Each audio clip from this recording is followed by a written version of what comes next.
નમસ્કાર મિત્રો, સ્વાગત છે તમારું માર્કેટ બુલેટિનમાં। આવતીકાલે જે 1 ફેબ્રુઆરી એટલે કે ભારતીય અર્થતંત્ર અને ભારતીય શેર બજાર માટે મહત્વનો દિવસ એટલે કે બજેટનો દિવસ। પણ આ સમાચારની સાથે સાથે બજારમાં એક સમાચાર ફરતા થયા છે અદાણી ગ્રુપના।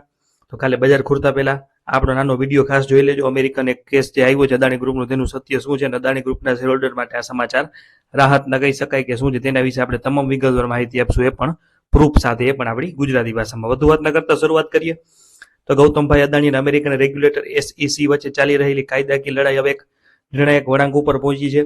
અત્યાર સુધી જે કેસ નોટિસ બજાવવાની પ્રક્રિયામાં અટવાયેલો હતો તેમાં હવે ગતિ આવી છે। ન્યુયોર્કની ફેડરલ કોર્ટમાં થયેલી નવી ફાઇલિંગ મુજબ ગૌતમભાઈના વકીલોએ સત્તાવાર રીતે SECની ફરિયાદના કાગળો સ્વીકારવાની તૈયારી બતાવી છે, જેનું પ્રૂફ તમે સ્ક્રીન ઉપર જોઈ શકો છો। આનો અર્થ એ છે કે હવે ગૌતમભાઈએ પોતે અમેરિકા હાજર થવાની જરૂર નથી, પરંતુ તેમના વકીલો દ્વારા આ કેસ સત્તાવાર રીતે કોર્ટમાં લડવામાં આવશે। વોલ સ્ટ્રીટના પાવરફુલ વકીલ રોબર્ટ જીયુફ્રાની આ કેસમાં એન્ટ્રી થઈ છે, એટલે કે આ લડાઈ જીતવા માટે ગૌતમભાઈ અદાણી અમેરિકાના સૌથી પ્રભાવશાળી વકીલોમાંના એક રોબર્ટ જીયુફ્રાને મેદાનમાં ઉતાર્યા છે।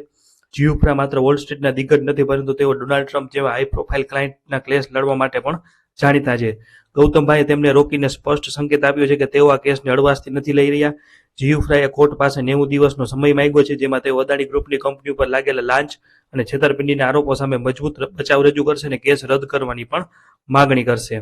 તો હિડનબર્ગનો અનુભવ તમને ખ્યાલ જ હશે કે આ હિડનબર્ગનો આ બાબતે કેસ આવ્યો હતો કે તેમણે આરોપ મૂક્યા હતા। તો ઘણા લોકોના મનમાં સવાલ છે કે શું અદાણી ગ્રુપ ફરી મુશ્કેલીમાં મુકાશે? પણ યાદ રાખો કે અગાઉ હિડનબર્ગના અહેવાલ વખતે પણ ગૌતમભાઈ અદાણી પર આવા જ ગંભીર આક્ષેપો થયા હતા, જેમાં અંતે તેમની ભારતીય તપાસ સંસ્થાઓને સુપ્રીમ કોર્ટમાંથી મોટી રાહત મળી હતી।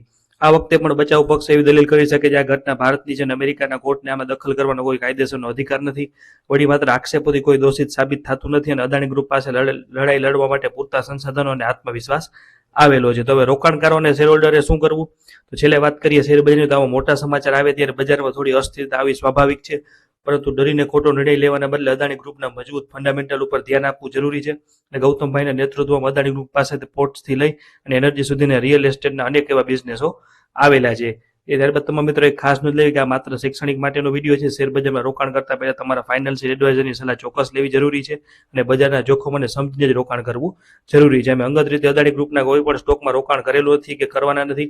આ માહિતી ફક્ત તમારી જાણકારી માટે આપેલી છે। તો આવા તમામ મહત્વના અપડેટ માટે માર્કેટ બુલેટિન સાથે જોડાયેલા રહેજો અને આ વિડીયો આપણા મિત્રો સાથે પણ શેર કરજો અને કોઈ પણ પ્રશ્ન હોય તો કોમેન્ટ સેક્શનમાં પૂછી શકો છો।